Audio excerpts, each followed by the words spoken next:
Hello, c'est HR, votre chroniqueur. Alors aujourd'hui, je vais vous parler d'un grand classique du cinéma américain. Il s'agit du film 12 hommes en colère. C'est un film réalisé par Sidney Lumet, sorti en 1957. Ce film est un pur bijou cinématographique et pourtant il a une histoire extrêmement simple. D'ailleurs, voici le pitch. Alors naturellement, je vais vous le faire de manière extrêmement succincte. Le film suit tout simplement un procès pour meurtre où seul un jury interprété par Henry Fonda a des soupçons sur la culpabilité du meurtrier. Et c'est là que débute toute l'histoire de ce film, c'est justement la réflexion des 12 membres de ce jury. Le film dure 1h30, juste un petit peu plus d'1h30, mais il se concentre justement sur la délibération, les avis, les opinions de chacun. Et c'est là qu'on réalise pleinement la qualité du jeu des acteurs. Il n'y a pas d'artifice, il n'y a pas d'explosion, il n'y a pas de coup de feu. Voilà, on est vraiment dans le vif du sujet, une discussion de A à Z, avec des opinions, des échanges. Alors oui, c'est clair, la réalisation de Sidney Lumet est impeccable. Son film est jonché de zoom, à bon escient au bon moment. Il y a certes un éclairage direct sur chacun des protagonistes, mais avec un œil plus averti, vous allez vous apercevoir qu'il y a pléthore d'éclairages indirects pour occasionner des zones d'ombre derrière tous les personnages. En termes de lumière, je précise. À cela s'ajoute le côté anxiogène des 12 personnes enfermées dans une salle pour délibérer, une chaleur intense et des opinions qui divergent totalement. Alors sur le fond, on ne sait pas du tout si le présumé meurtrier, forcément, est vraiment le tueur. De ce fait, le personnage interprété par Henry Fonda a en quelque sorte le rôle de l'avocat du diable. Mais tout son argumentaire est totalement cohérent et colle parfaitement avec la réflexion qu'il impose implicitement aux différents membres de ce jury. Alors c'est clair, Henry Fonda, le jury numéro 8, architecte de profession, qui a donc le nom de Mr. Davis, est la figure de proue de ce huis clos.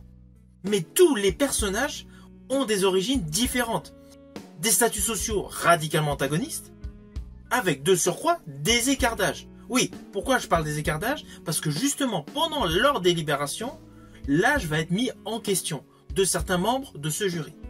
Ainsi, outre le fait du personnage interprété par Henry Fonda, qui est dans la vie, sur le plan scénaristique de ce film, architecte, nous avons donc le jury numéro 1, interprété par Martin Balsam, qui est entraîneur de football américain. Nous avons le jury numéro 2, interprété par John Fiedler, qui est banquier. Le jury numéro 3, interprété par Al Jacob, qui joue le patron d'une société de livraison.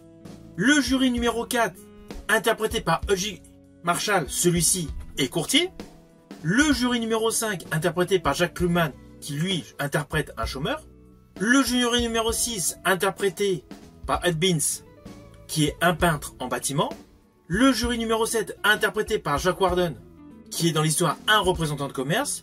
Le jury numéro 9, interprété par Joseph Sweeney, qui joue le rôle d'un retraité, où justement va y avoir une sacrée discussion, un sacré échange par rapport à son âge. Le jury numéro 10, interprété par Ed Begley, qui a le rôle d'un patron de plusieurs garages. Le jury numéro 11, interprété par George Voskovec, qui interprète un horloger. Et le jury numéro 12, interprété par Robert Weber, qui interprète un publicitaire. Alors lui, honnêtement, dans l'histoire, sa fonction principale est de casser le rythme. Oui, parce que lui, il essaye de rajouter des notes d'humour. Mais c'est extrêmement truculent, parce que justement, cela tombe à des moments précis de la discussion, permettant ainsi de reprendre un rythme différent à la suite de chaque débat. En fait, implicitement, tous les personnages ayant des métiers différents dévoilent ici et là dans le film, de façon parsemée, leur métier, leur spécificité. De ce fait, cela change la ligne scénaristique, les lignes de dialogue de base. Enfin, on pourrait se dire que cela modifie ces lignes de base. Mais en fait, c'est pour apporter un plus au déroulé de l'histoire et surtout à la réflexion collective. Alors oui, certains d'entre vous se diront « Oui, c'est un vieux film, il est en noir et blanc.